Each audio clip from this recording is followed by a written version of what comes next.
Bueno, el tema, hoy vamos a ver la República de Platón y algunos otros textos fragmentarios. En la República de Platón, el diálogo, si recordarán o no, es sobre la justicia y su pretensión es la construcción de una polis ideal. Ahora, parte de esta preocupación tiene mucho que ver con dos cosas. Por un lado, la buena educación y por otro lado, las causas de la mala educación. Y entre las causas de la mala educación, para Platón están muy marcadas los problemas que traen los discursos falsos, desde las habladurías hasta la poesía y distintas formas de expresión oral que pueda haber, que sostenga falsedades y por lo tanto genere que desacuerdos y creencias cerradas respecto al debido comportamiento y a lo que es bueno y justo.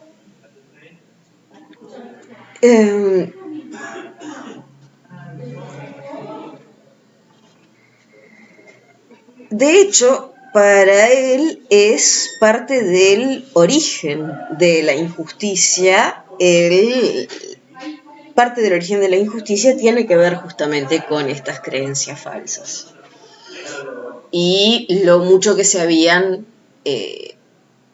divulgado por Atenas. Bueno, o sea, no les estoy viniendo con ninguna novedad si les digo lo mucho que lo habían impactado a Platón, tanto la práctica o el magisterio de los sofistas, sí, como las circunstancias que llevaron a la muerte de Sócrates. Todas ligadas, a su entender, a una causa primigenia que era la licencia para mentir, digamos, algo así, o para distorsionar la verdad con fines, bueno, era especialmente malo si tenía fines económicos, pero también era malo si se hacía simplemente por hacerlo, por deporte, digamos. Entonces, parte de la educación de la época ya consistía en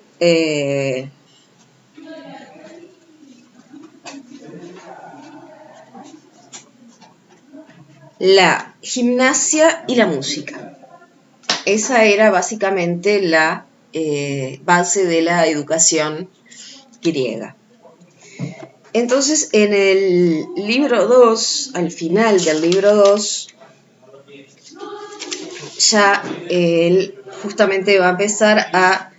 el libro que tradicionalmente se lee para ver la posición ética de Platón respecto a la poesía es el libro 3, pero ya a finales del libro 2 él comienza con este planteo, justamente al hablar de qué clase de educación recibirán los guardianes de la ciudad. Ustedes también saben, ¿no?, que había una división en castas, de las cuales los guardianes iban a ser los encargados de tomar las decisiones más importantes. Entonces era la educación que debía ser más cuidada. Y además porque al ser la educación de aquellos que iban a sentar el ejemplo de lo que era un buen ciudadano, eran quienes iban a educar, mal no fuere por el ejemplo, por la práctica, a los demás ciudadanos. Y justamente respecto a esta educación dice, bueno, ¿qué educación se van a recibir? Bueno, la que se recibe desde tiempo inmemorial. Esta no es otra que la gimnasia para el desarrollo del cuerpo y la música para la formación del alma. Y no comenzaremos esta educación por la música antes que por la gimnasia, ¿cómo no? ¿Incluyes tú, dije, los discursos en la música? Yo al menos sí los incluyo. ¿Y no hay dos clases de ellos, unos verdaderos y otros falsos? Sí. ¿Habrá de contar la educación con ambos y antes de nada con los falsos? No comprendo lo que quieres decir, afirmé. ¿Es que no sabes, entonces, dije yo, que son fábulas lo primero que narramos a los niños? Y estas, por lo general, resultan ser falsas, aunque posean un fondo de verdad, pero nosotros nos servimos de las fábulas antes que de los gimnasios para la educación de los niños. Así es. Y a esto quería venir yo a parar, que debemos hacer uso de la música antes que de la gimnasia, ni más ni menos. Bien, entonces, poco después, permitiremos pues sin inconveniente alguno que los niños escuchen al primero que encuentren las fábulas que quiera contarles y que las reciban en sus almas, aun siendo contrarias con mucho a las ideas que deseamos tengan en su mente cuando lleguen a la mayoría de edad. De ningún modo debemos permitirlo. En primer lugar, por tanto, hemos de vigilar a los que inventan las fábulas, aceptándoles tan solo las que se estimen convenientes y rechazando las otras. En segundo lugar, trataremos de convencer a las nodrizas y a las madres para que lean a los niños fábulas escogidas y modelen sus almas con mucho más cuidado que el que se pone para formar sus cuerpos. Desde luego, despreciaremos la mayor parte de las fábulas de nuestros días. ¿No? Entonces, como ya ven, desde la crítica en la República empieza en la educación y empieza ya desde... nosotros habíamos visto en el guión que la cuestión de la poesía era una cuestión de que si había verdades, el poeta no las sabía. Que de alguna forma él era un medio para ellas. En la República ya hay un salto mayor, o sea, las fábulas, dentro de la categoría de poetas podemos encontrar muchos, pero las historias, en este caso las historias para niños, ya son clasificadas en verdaderas y falsas. Y no solamente verdaderas y falsas, o sea, también están aquellas que son favorables a la educación que se desea dar y las que son contrarias a esa educación.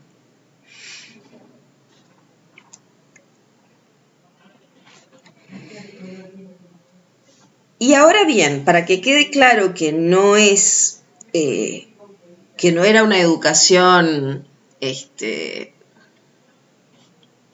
que justamente que el tronco de la educación griego tenía que ver con la poesía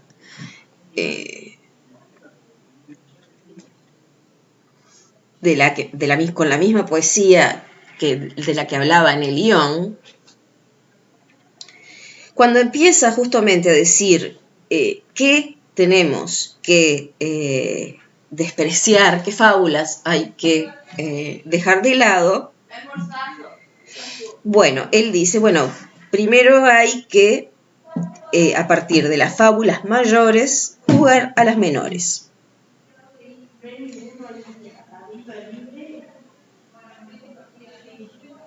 ¿A qué fábulas mayores te refieres? Pues a las que nos han dejado Hesíodo, Homero y los demás poetas. Esto textos son los que han forjado las falsas fábulas que vienen repitiéndose indefinidamente, ¿no? O sea, pasamos de tener un Rapsoda que era, por ser un intérprete de Homero, alguien que de alguna forma tenía una conexión con lo divino, que yo, como les comentaba, a mí no me resultaba del todo convincente que Platón pensase que tenía efectivamente una conexión con lo divino, o sea, que lo colocaba como única explicación, o por lo menos...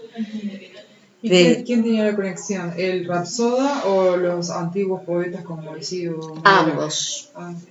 Ambos, porque justamente al desconocer aquello de lo que hablaban, es decir, si hablaban de un celular, no conocían cómo se hacían los celulares, solamente sabían que existían, es decir, el poeta decía, y entonces llamó por celular, pero eso no significa que sepa cómo funciona un celular, entonces para Platón eso significaba que no tenía un conocimiento de las cosas de las que hablaba, sino que simplemente las colocaba en un orden para a los efectos de contar una historia, pero que entonces la verdad y el entusiasmo, la inspiración de esa historia estaría en un origen que él en ese momento llama divino, pero que lo único que queda claro es que no es racional ni es que no es conocimiento. O sea,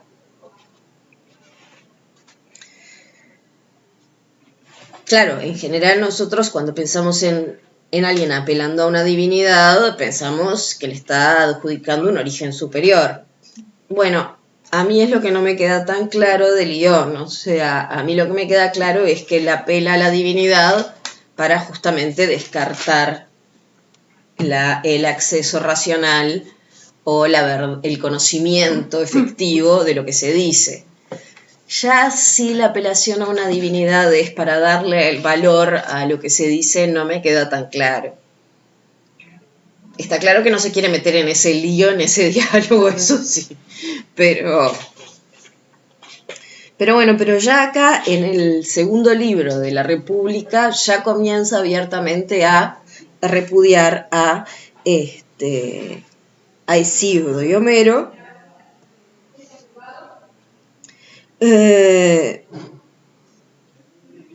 porque hay dos registros. Uno por las cosas que dicen y otro por cómo las dicen. Y en ese sentido es una distinción no poco relevante, porque muchas veces tenemos la tentación de poner a Platón considerando todo aquello que es forma como despreciable, y si bien forma no de las ideas, ¿no? Forma de apariencia. Porque dije, ¿cómo está? Claro, sí, no, me cambiaron de autor. Lo formal, digamos, lo estilístico, la apariencia. Lo cierto es que incluso dentro de las apariencias había jerarquías. Y esto es bastante lógico, porque una de las cosas que siempre es un poco como, a mí por lo menos me causa como una cierta gracia, ¿no? O sea, leerlo despotricar contra aquellos que narran falsedades, cuando él definitivamente no está narrando hechos históricos. Él está colocando personajes que son ficticios. Sócrates habrá existido, pero en el momento en el que Platón hace estos diálogos, no había manera de que dijera esto. Entonces, él mismo, o sea, utiliza esta estructura de diálogos por considerar que, bueno, que facilitaba una comprensión, por fomentar el debate y mostrar los distintos argumentos y demás, pero al mismo tiempo es extremadamente... Crítico de eso. Es crítico de eso y si vamos más, más arriba, hay momentos en los que rechaza a la poesía y a las fábulas por ser falsas, pero él mismo propone mitos que son tan falsos como, o sea, pero porque son convenientes. O sea, a él la idea de que la falsedad sirviese para dorar la píldora le molestaba hasta ahí nomás, o sea, le molestaba dependiendo de quién la usase. En el libro tercero, él es bastante, lo vamos a ver ahora, bastante radical contra esto, o sea, no se puede usar de ninguna manera. Bueno, ya vamos a ver algunos comentarios que en ese sentido, o sea, si él fuese tan radical, para empezar tendría que quemar sus propios textos.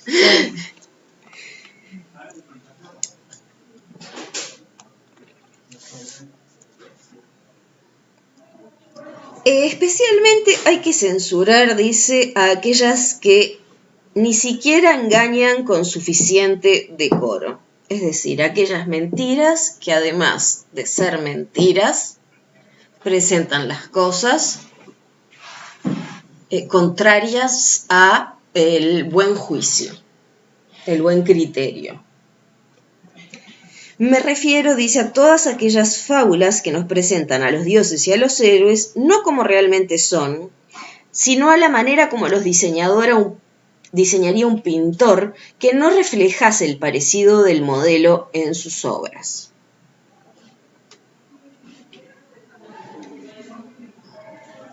No es una falsedad y de las mayores la que sin recato alguno narra los actos que Hesíodo atribuye a Urano y cómo Cronos tomó venganza de él, y respecto a los trabajos del mismo Cronos y a los castigos que le infligió su hijo, ni aunque los juzgase verdaderos creería oportuno que se presentasen con tal ligereza a niños privados todavía de razón. Muy al contrario, recomendaría que se les silenciase y que si necesariamente habían de leerse, se hiciese esto cuando solo pudiese escucharlo secretamente el menor número de personas, las cuales inmolarían no ya un cerdo, sino otra víctima más valiosa y más rara, para limitar lo más posible los oyentes de tales narraciones. ¿No? O sea, la idea de Cronos devorando a sus hijos, sí. Le parecía justamente presentar a un dios así es falso. Acá entra la cuestión de la fe de Platón, que bueno, que en lo personal creo que tenía más que ver con las influencias, algunas influencias órficas y pitagóricas y sobre el orden del mundo y no tanto con estas versiones antropomórficas de los dioses. Pero de todas formas, él tampoco renuncia a usar ciertas imágenes populares, vamos a decirlo, en sus propios textos. Y justamente, entonces ese tipo de crueldades, los dioses como seres superiores no podrían, no se debería permitir que se dijese que las cometían, y mucho menos narrárselas a los niños.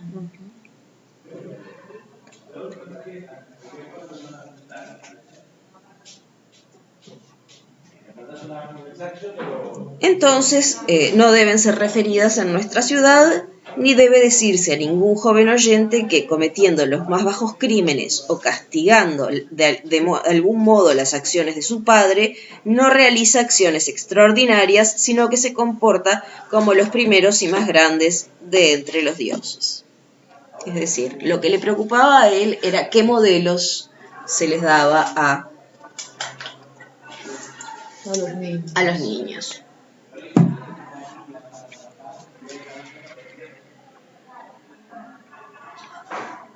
Ni siquiera, agrega, habrá de contárseles que los dioses se hacen la guerra, se tienden acechanzas y luchan entre sí, lo cual tampoco es verdad.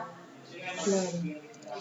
Si es nuestro deseo que los que han de encargarse de la vigilancia de la ciudad consideren que nada hay más vergonzoso que dejarse llevar fácilmente por el odio a los demás.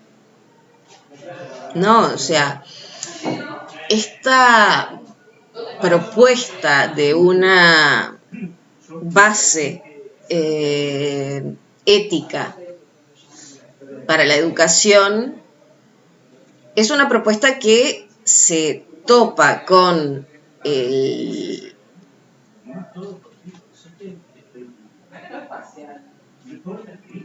una cierta con un cierto rechazo por parte de los oyentes, porque hay una cierta fascinación en las historias que tienen otro tipo de tensión, de trama. Y este problema para Platón debía ser zanjado de plano, o sea, acá no podemos olvidarnos de que para Platón había una base ética muy simple. Nadie que sepa lo que es lo bueno haría lo malo.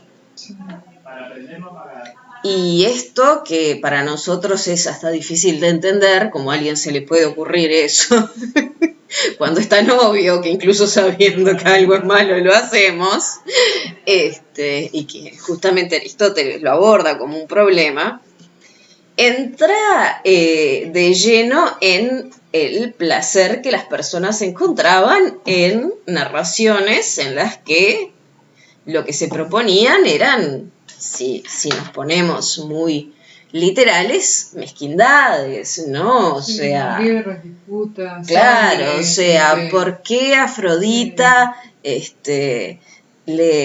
por qué se genera la guerra de Troya? Y porque Afrodita convenció a Paris de que dijera que ella era la más linda de las tres diosas. Y solo por eso, y armaron una de las guerras más terribles, o sea, y sangrienta. Entonces, ese tipo de cosas tenían que ser eliminadas completamente, porque para él era básicamente inculcar falsedades, y falsedades de la peor especie, falsedades que hacían pensar a la gente que proceder por vanidad, como en este caso, era algo digno de dioses, y bueno, y si es digno de dioses, es digno de cualquiera. Por lo menos de cualquiera con cierta jerarquía, por supuesto, ¿no? O sea.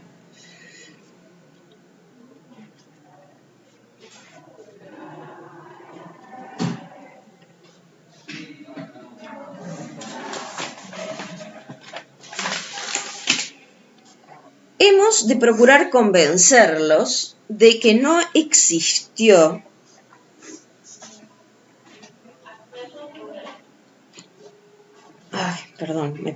nunca ciudadano alguno que haya odiado a otro, y de que no es lícito que lo haga. Y esto sobre todo es lo que deben narrar a los niños desde su más tierna edad los ancianos y las ancianas. O sea, ustedes imagínense el tipo de literatura que estaba promoviendo, sobre todo teniendo en cuenta el tipo de literatura que, es decir, en general, la literatura infantil es cruel y tiene orígenes aún más crueles cuando se rastrean las leyendas en las cuales tuvieron origen. Entonces, claro, tomadas en un sentido literal. La cuestión es que lo que se les enseña a los niños no es a tomar las cosas en sentido literal, sino otra dinámica de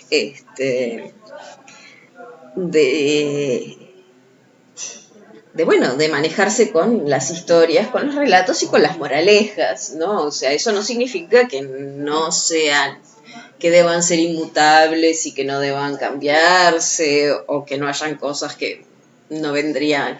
Bueno, de hecho, hay toda una renovación hoy en día en lo que es las fábulas para niños, darles a las niñas un lugar de mayor preponderancia, no ponerlas solamente de princesas. Bueno, esto, o sea, que hay intereses sociales y políticos y que se considera que sí, que hay una dimensión en donde los modelos son formadores. Esto diríamos que es verdad en un sentido muy básico. Ahora luego la complejidad de cómo se procesan ese tipo de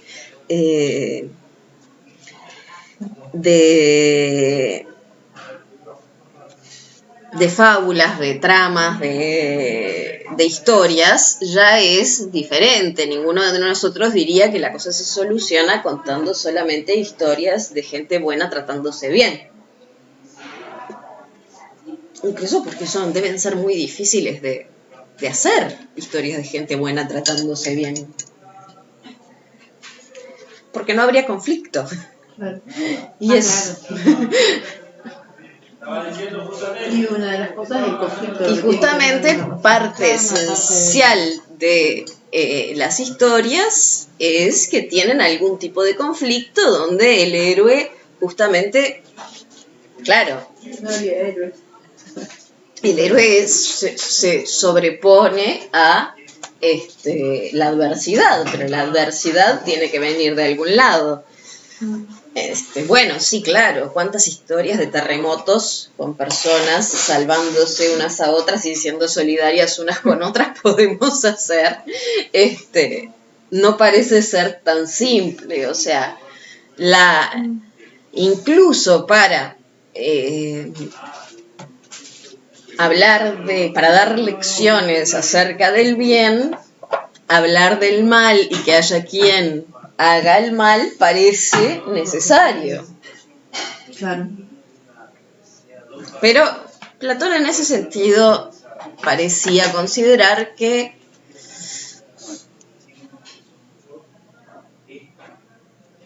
ignorar la posibilidad de hacer el mal no era un problema, al contrario. Lo cual es también muy problemático porque, vamos, parecería que estamos, o sea, esto también, ojo, porque estamos hablando de cómo él está... Sí, tratando de cambiar la educación de la villa. Tratando de cambiar la educación, pero...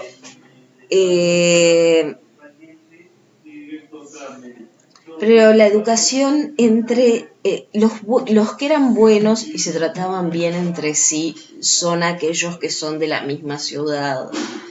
Porque también ahí le entran a Platón algunos problemas que no podía evitar. Y es, por ejemplo, que los guardianes tenían que estar preparados para la guerra. Y uno no puede ir a la guerra pensando que el enemigo lo va a tratar bien y con cariño y con las mejores intenciones. O sea... Más bien uno tiene que suponer lo contrario, incluso que el enemigo sea fantástico.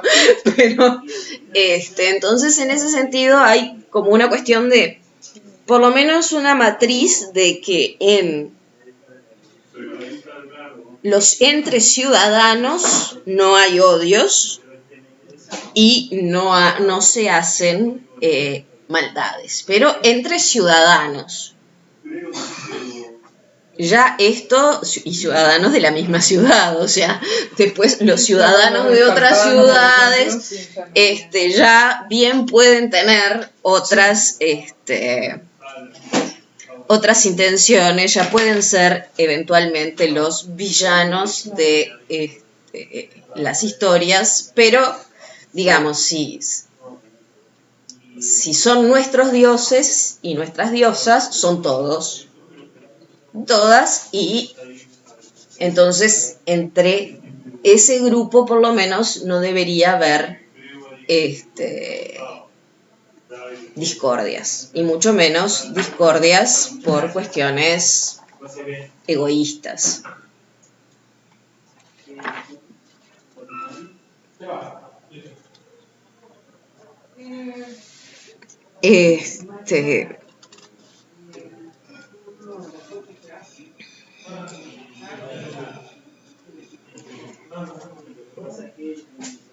¿Qué normas, dice, habrán de seguirse si se quiere tratar de los dioses? Entonces, ¿no? O sea, bueno, ya que estamos diciendo que no, vamos a ver qué podemos decir. Y la norma más o menos dice es que siempre se procure presentar al dios tal como es, ya se le haga aparecer en una epopeya, en un poema lírico o en una tragedia. Pero ¿no es esencialmente buena la divinidad y no debe decirse esto mismo de ella? No hay duda alguna. Pero admitimos también que nada bueno es nocivo, ¿no es así? Admitido. ¿Y puede hacer daño lo que no es nocivo? De ningún modo. Lo que no hace daño alguno, ¿podrá en cambio producir algún mal? Desde luego que no. ¿Podrá ser la causa de ningún mal? Tampoco. Pues, ¿qué? ¿Es ventajoso lo que es bueno? Sí. Y por tanto, ¿causa del bien obrar? Sí. Así pues, lo que es bueno no es causa de todas las cosas, sino tan solo causa de las cosas que están bien y no de las cosas que están mal. Entonces, no, las cosas buenas solamente son las que se le pueden atribuir a la divinidad. La causa de las malas habrá de buscarse en otra parte y en otro ser que no sea divino. No debemos, pues, fiarnos de Homero o de los demás poetas cuando cometen un error tan insensato al decir que, y bueno, y ahí hace algunas citas respecto a... pero hay una en particular que se las voy a leer porque me parece que es muy clara. No podemos pensar que Zeus es para nosotros el que distribuye los bienes y los males. En ese sentido, lo que quiero destacar es que básicamente está ignorando el hecho de que todas las religiones, incluso las que él conocería, colocan a los dioses como aquellos que se encargan de impartir justicia. Impartir justicia implica castigos, y los castigos en general, son buenos en función de un fin, pero definitivamente a quien es castigado no es un bien el que se le hace. Podrá tener una consecuencia, pero en el momento que te den 85 latigazos, digo, no es bueno. Entonces, en ese sentido, su propia imagen de la justicia ya empieza a enredarse con esa idea de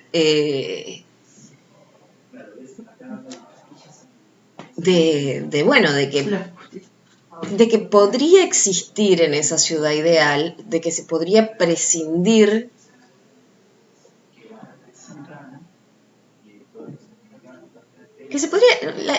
una cierta idea de que de alguna forma el mal podría ser eliminado. Porque claro, si no hay nadie que obre mal, no hay nadie a quien castigar, eso también es verdad.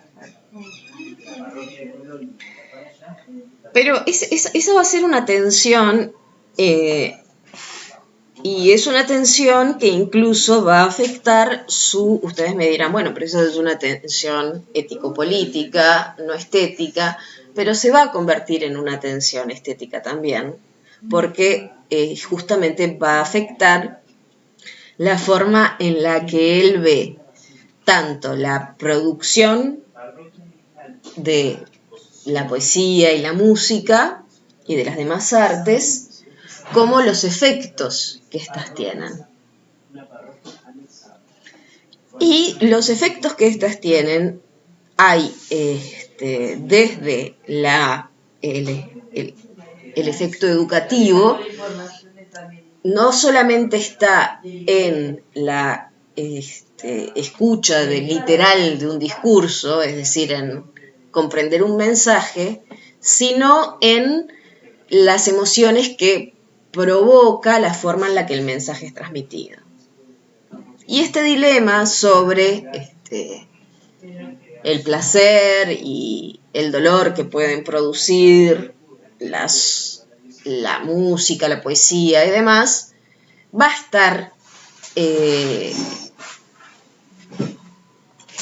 es también parte de lo que le va a dar un rol importante a la crítica a los poetas, porque justamente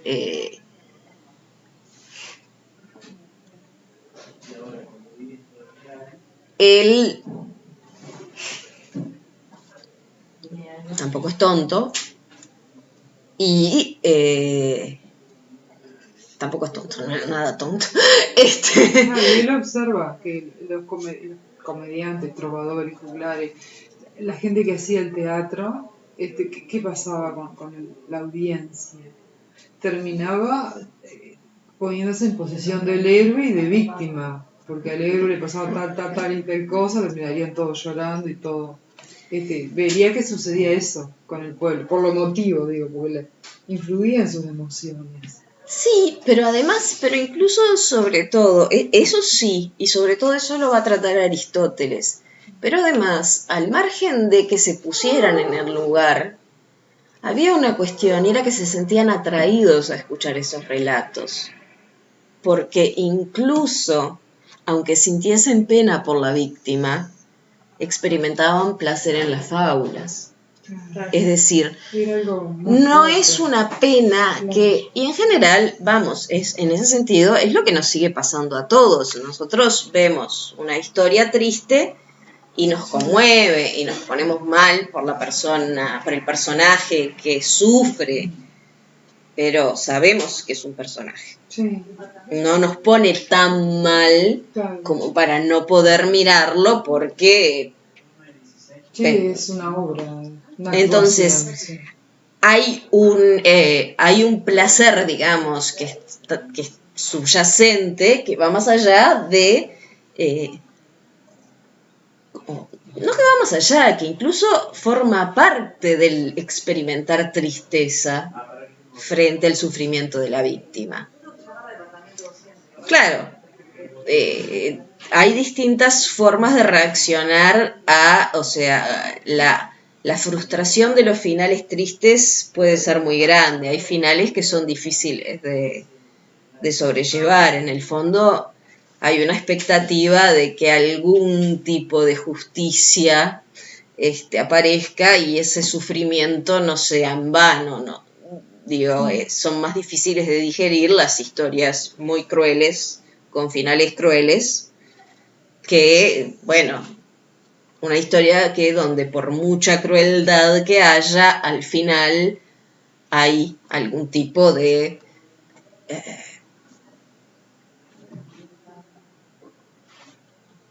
no final feliz, porque no, eso, a veces eso no es posible, pero por lo menos una cierta paz de espíritu, digamos, frente al final. O sea, el asesino va preso, el malo se muere, o la persona que sufrió se recupera y es feliz. Pero bueno, algún tipo de contrapeso en general es esperado. Las historias, o sea, no abundan las historias de finales tristes. Existen, por supuesto, y son bastante difíciles de llevar. O sea, esas historias que cuando terminan... Sí. Episodio. Pero de todas formas, en esa dinámica que establecemos con la ficción, encontramos cierto placer en ese sufrimiento, que ciertamente no es un placer que experimentaríamos si lo estuviésemos viviendo, porque eso cambiaría todas las reglas del juego. Incluso el hecho de saber que eso es verdad nos afecta, que fue verdad o que hay algo de eso que está pasando, puede cambiar nuestra relación con la historia. Lo cual no significa que vayamos a pensar que efectivamente eso que está pasando ahí es esa la verdad. Sabemos que en algún momento ocurrió, pero no es ni el libro que estamos leyendo, ni la película que estamos mirando, ni la obra de teatro que se nos presenta. Puede sí estar basada en hechos reales y eso puede afectarnos, e incluso afectarnos mucho. Sí. Podemos incluso no soportarlo. Es verdad. Pero digamos que son casos donde nuestra sensibilidad, por algún motivo se ve especialmente afectada. En general tenemos otra relación con la ficción.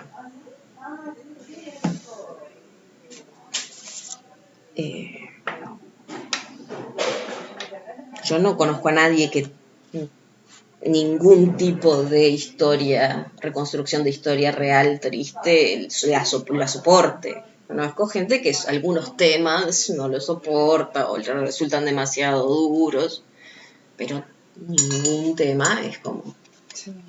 No se toma una ligera.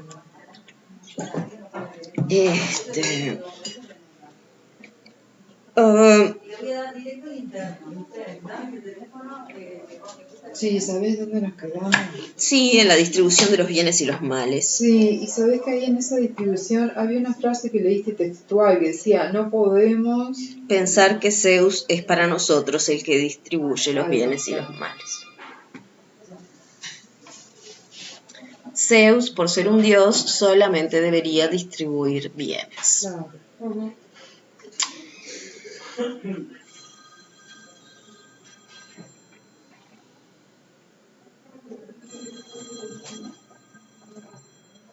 Parece una película del otro lado.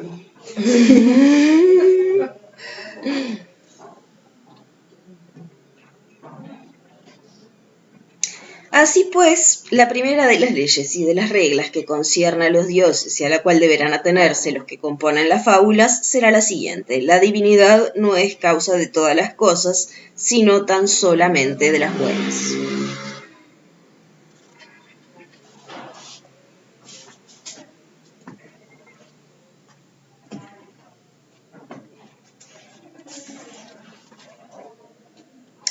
Otro problema que tenía, ahora, en esto me parece importante destacar que Platón está la distancia crítica respecto a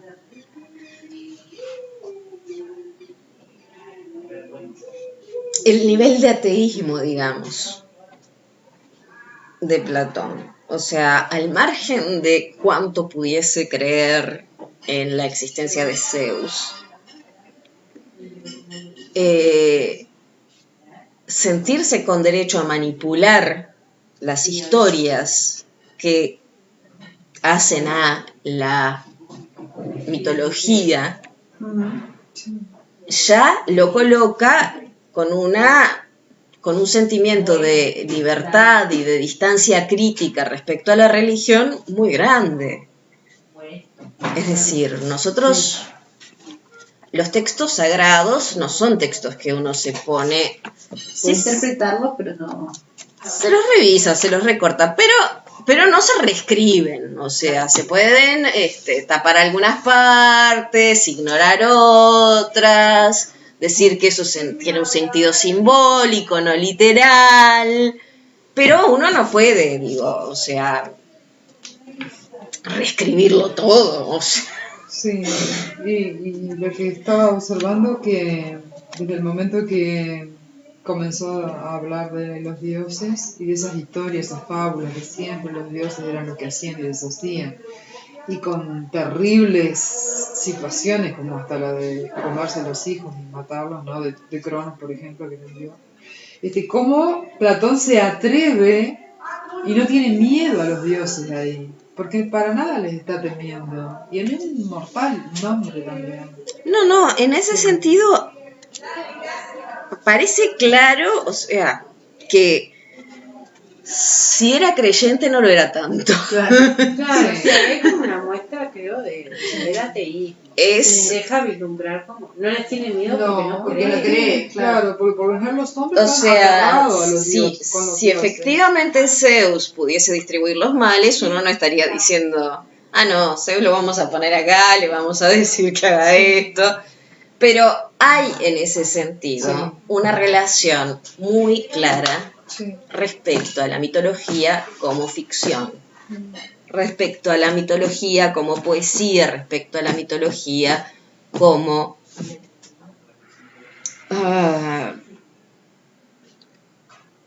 un arte. Lo que hoy llamaríamos un arte, una forma de que sí, que puede comunicar cosas. Esto él justamente es lo que no niega, es lo que analiza, pero que esto no significa que estas cosas sean verdaderas. Y en ese sentido, eso lo lleva, y aquí es donde viene especialmente la cuestión de la lectura estética, a criticar aspectos que tienen que ver con el contenido, pero que tienen una base formal muy importante, porque constituyen las bases de la construcción de la fábula, de la construcción del personaje. Un personaje que solo hace el bien tiene determinado espectro limitado de acciones que puede hacer. Un personaje que distribuye los bienes y los males ya tiene otra posición en cualquier narrativa.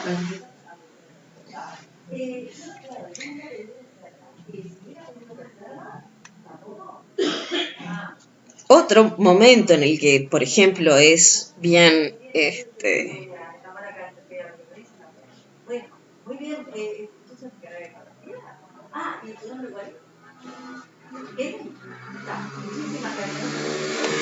claro que acá hay que también tener en cuenta otra cosa, me parece, y especialmente de cara a lo que sigue, y es que una cosa es que Platón y la élite culta griega fuese más atea, y otra es que el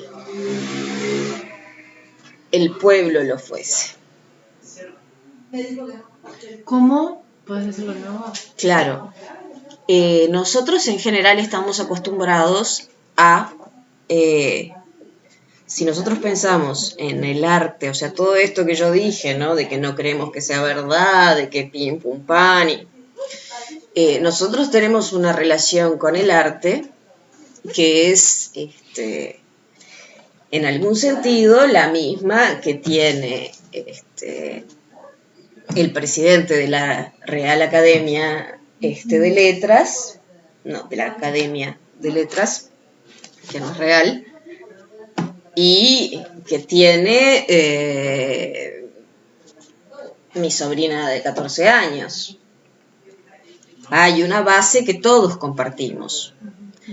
Ahora, esto ya no era tan así dentro de la cultura griega, o sea, la brecha entre los ciudadanos cultos y los, llamémosle, incultos, era mayor. Y en este sentido, cuando él está hablando en términos, él maneja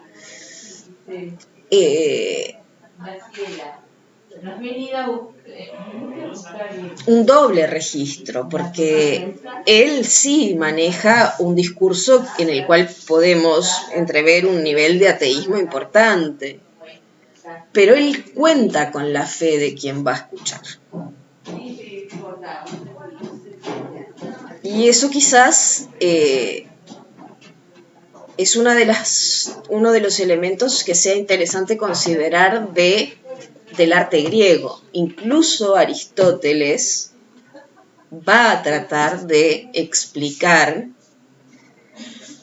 la parte de la importancia del efecto de la poesía en el espectador.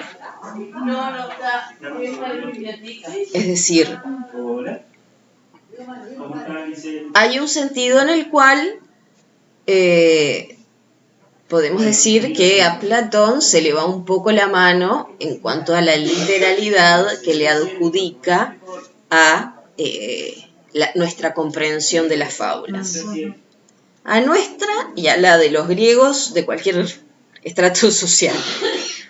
Pero hay otro en el cual es importante tener en cuenta que él contaba con una credulidad mayor de aquella con la que contaríamos nosotros si pensásemos en la recepción de la literatura.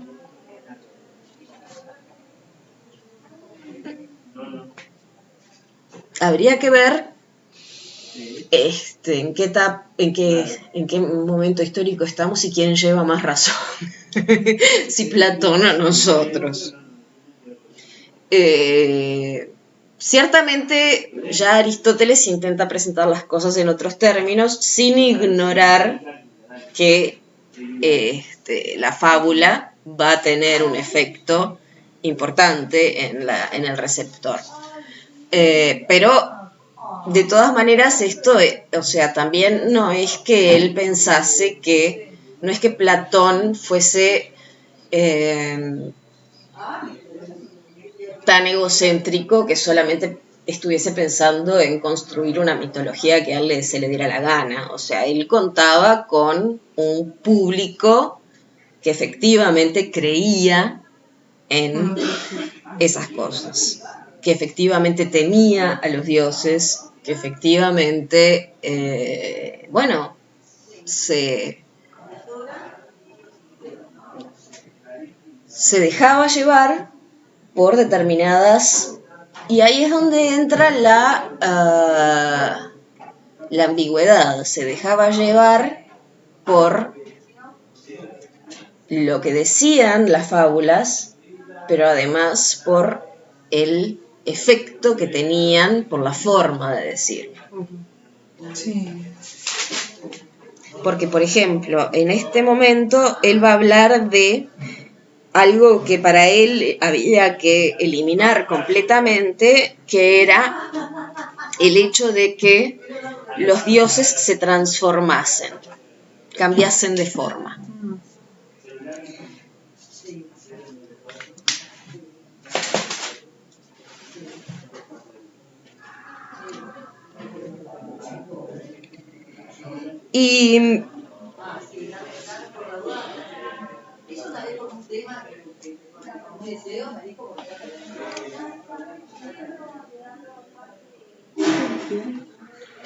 Y ciertamente hay algunos aspectos en los cuales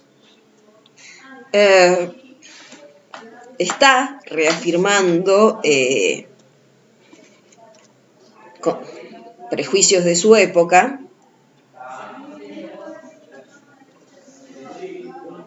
pero también tenemos que tener en cuenta que el grado de transformación de los dioses griegos era altamente mayor respecto a meramente una cuestión de modos de expresión. O sea, él va a ciertamente decir que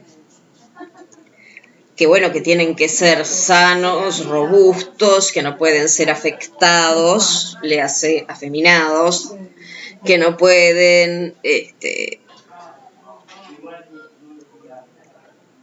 que la forma exterior de aquellos que sean los más poderosos tiene que ser, y cito, el alma más varonil e inteligente.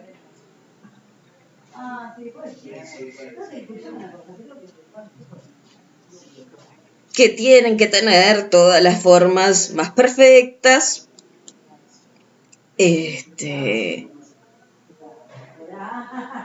Y entonces que todas las alteraciones o transformaciones que tengan tienen que ser para embellecer en esta línea, que sí que la podemos criticar por sus preconceptos, pero que además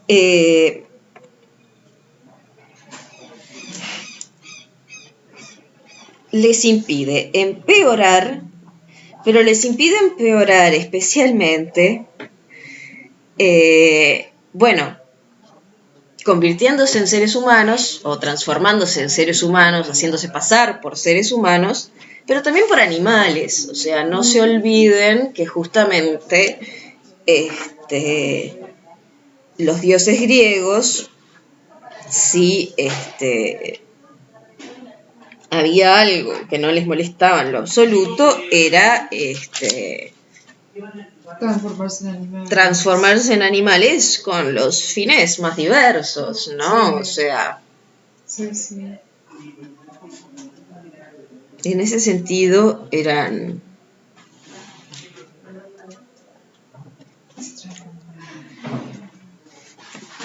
eso sí podían hacer.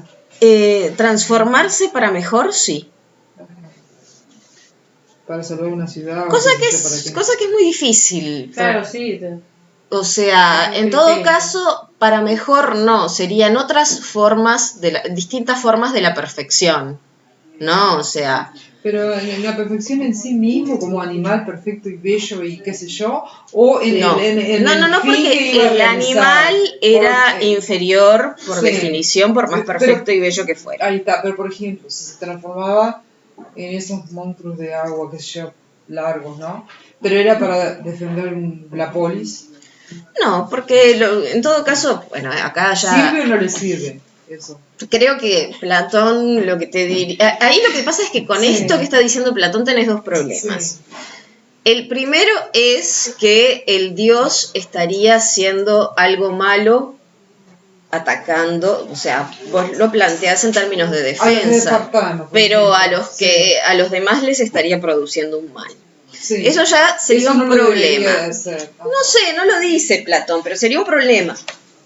Y segundo, creo que Platón lo que diría es que ningún dios necesita convertirse en un ser inferior para defender una ciudad. Zeus puede lanzar sus rayos con su forma perfectamente viril, masculina e inteligente. Sí. Y no hay ninguna necesidad de que se convierta en bicho ninguno. No entonces, en ese sentido, lo que eventualmente podría adoptar en función de la necesidad es distinta altura, distintas perfecciones adecuadas al contexto, pero en todos los casos perfecciones. No desvirtuarse. Exacto, no asumir formas de seres inferiores, no hacerse pasar por humano y mucho menos convertirse en vaca porque hay un toro que la seduce especialmente. Eso es, o sea, se puede leer claramente entre líneas que ese ejemplo le debería resultar de lo más en hombres tampoco. En seres humanos no.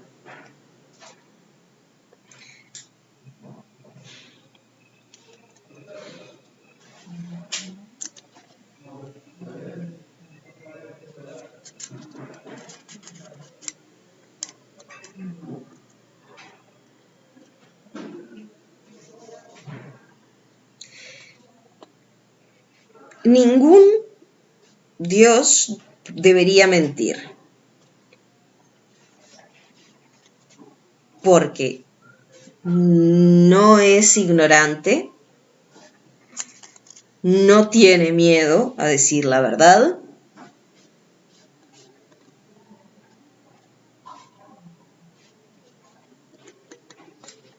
y porque en realidad no existe ningún motivo para que un dios mienta. La divinidad es enteramente simple y verdadera, tanto en sus palabras como en sus obras, ni se transforma ni engaña a los demás, valiéndose de fantasmas, de discursos o de signos, tanto en sueños como en estados de vigilia. Y con esto, básicamente, excluyó de un plumazo el 80% de la literatura clásica griega. Sí.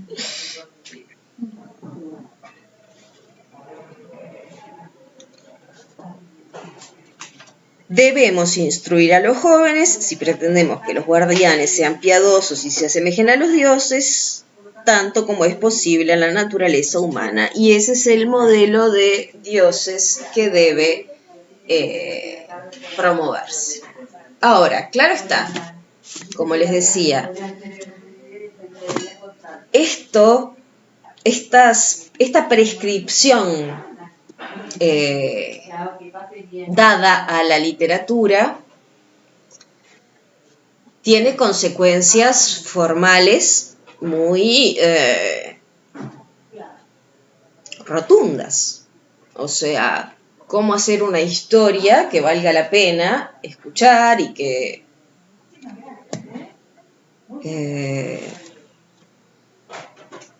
resulte interesante con estos elementos, o sea, sobre todo prescindiendo de aquello que ha quedado, que se ha dejado de lado. Y lo que se venía haciendo, que era justamente promover a los dioses como agresivos y que podían hacer lo que querían. Es que en general todos los dioses pueden hacer lo que quieren. Sí. Son infinitamente buenos cada tanto. Cuando le robaron el fuego no estuvieron tan buenos. No, sí, eso no les gustó tanto. Cada tanto eran buenos. Sí. No, cada tanto son buenos. La cuestión es que esa bondad... pero lo que me interesa sobre todo es que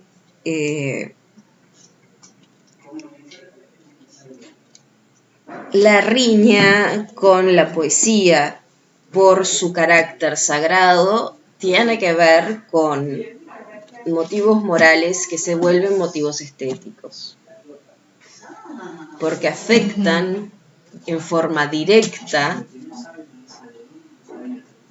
a la poesía que se puede producir, pero además porque Platón consideraba que justamente la poesía que se producía introduciendo esas variables era especialmente peligrosa por el interés que generaba.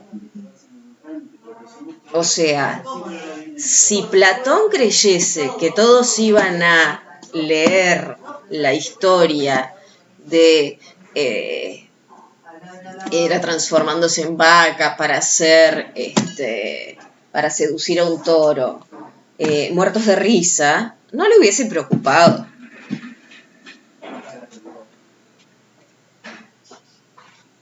Él creía que ese tipo de historias, por más falsas que fuesen, generaban un interés que iba más allá de la creencia en que efectivamente eso podía pasar. Sí, él sabía que había gente que veneraba a los dioses, pero también sabía que había gente que no veneraba a los dioses y que simplemente se deleitaba en esas historias. Y se deleitaban en esas historias y bueno, y así hacían reuniones, bacanal, orgías y demás, y ese tipo de cosas y ese tipo de actividades en las cuales las historias de este tipo eran especialmente disfrutadas, no le gustaban nada a Platón. Entonces él está haciendo una purga que tiene que ver no solamente con ciertas creencias, sino también con el placer que despiertan ciertas ideas, por más que no sean creídas. Por supuesto que en el caso de que sean creídas le preocupan.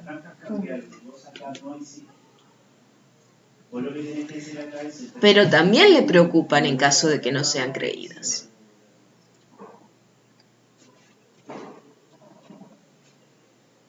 No, a mí no. No, porque yo pago fortunas.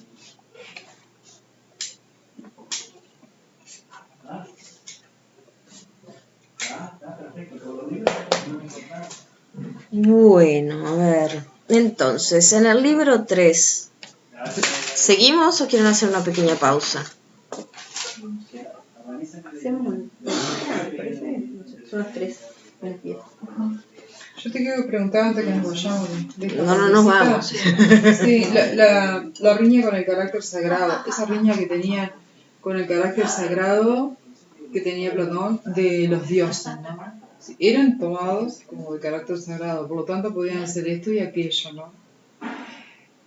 Entonces, Platón ve que está afectando a los seres humanos en la parte estética. Ética y estética. Ética y estética, porque es como esa desvirtuación, vamos a decir, sería lo que está afectándolos, que es lo que ve Platón. Platón cree que hay dos cosas, que hay por un lado una capacidad que tiene la poesía de modelar, lo que él llama modelar las almas, Claro, y que aquello que se dice de los dioses va a ser considerado como ejemplo por parte de los mortales. Claro. Ahora, en ese sentido, la idea es que los mortales siempre traten de ser mejores.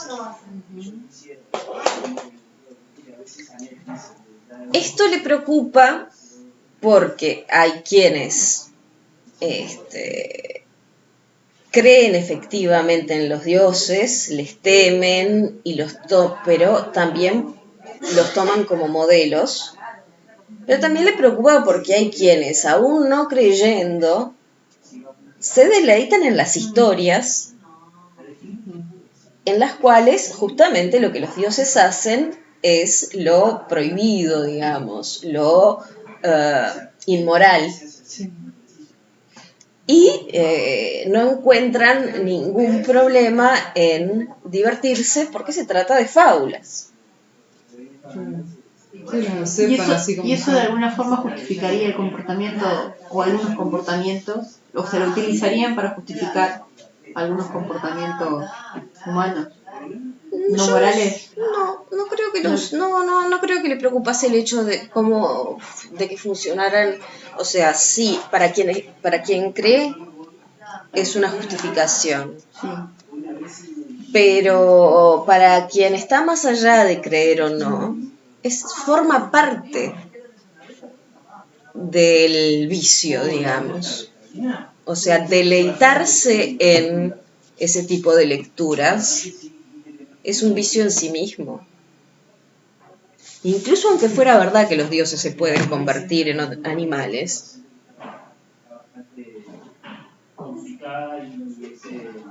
a Platón le interesa que se diga que no. Que se diga que solamente hay que mejorar.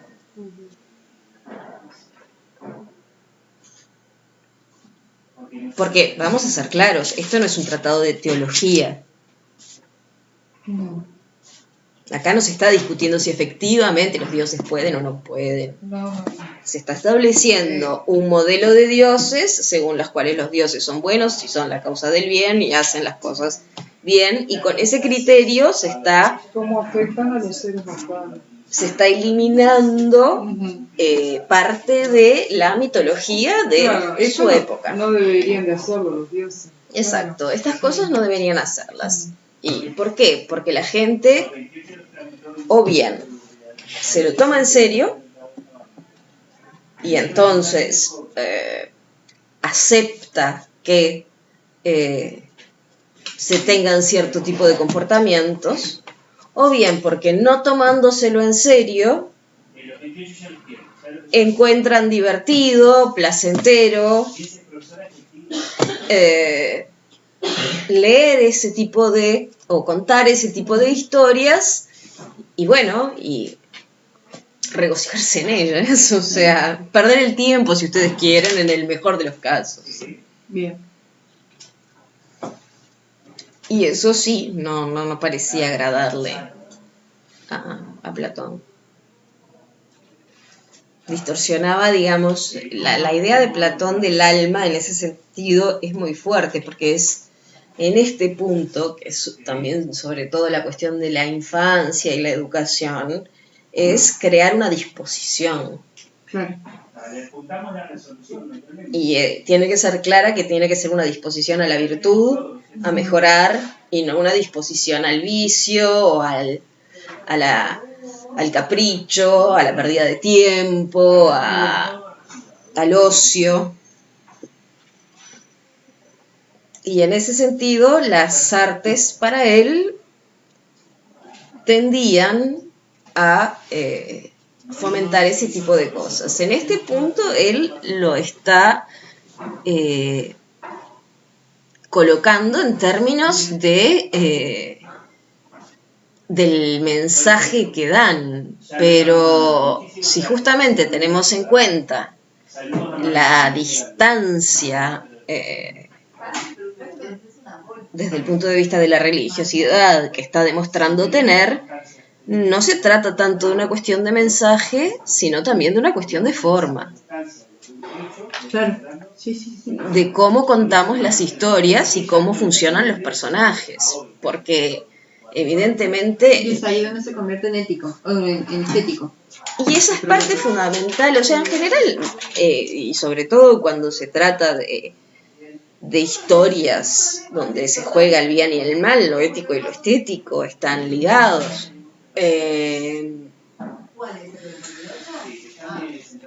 Podemos después discutir qué tanto o en qué medida, o sea, desde un punto de vista kantiano, por ejemplo, sería el lugar donde encontrar la formulación popular de lo que luego podemos racionalmente convertir en principios. Pero de alguna manera ahí hay, en esos fenómenos estéticos hay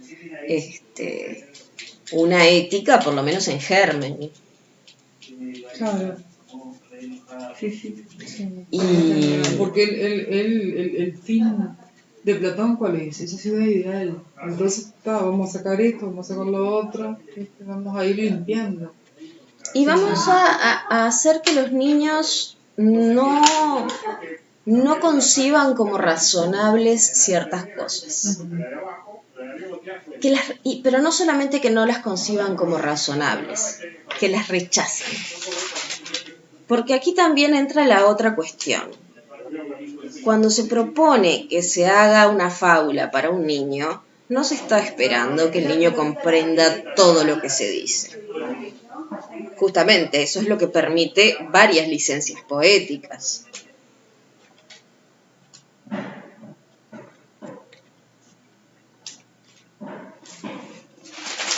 Entonces, hay una cuestión que no es solamente de qué es lo que se dice, sino de qué cosas generan rechazo y aceptación. Y en ese sentido hay una educación emocional. Claro, porque de alguna forma si eso no está y no está permitido, aunque no se diga que no está permitido, todo lo que está por fuera de eso no debería provocarnos ningún placer y no debería provocarnos ningún interés. En el mejor de los casos nos generaría desinterés o rechazo. ¿Cómo un Dios va a hacer eso? Eso es absurdo. ¿Cómo dijiste vos? Él quería que los niños no solo rechazaran, o sea... No solo encontraran absurdo que un Dios hiciera algo que lo colocase por debajo de su jerarquía, sino que además lo rechazasen, que les despertase disgusto escuchar a alguien contando una historia en la que un dios asume una forma. Claro. Porque, bueno, o sea, hay un sentido en el cual el niño no iba a nadie, no creo que ni Platón tuviera en mente que las nodrizas y las madres en los primeros años de la infancia fueran a tener un influjo tan fuerte como para hacer una caracterización de los dioses que le permitiese al niño hacer una deducción racional de las virtudes que los dioses deben tener. O sea, evidentemente lo que había aquí era una serie de narraciones que hacían que el alma se formase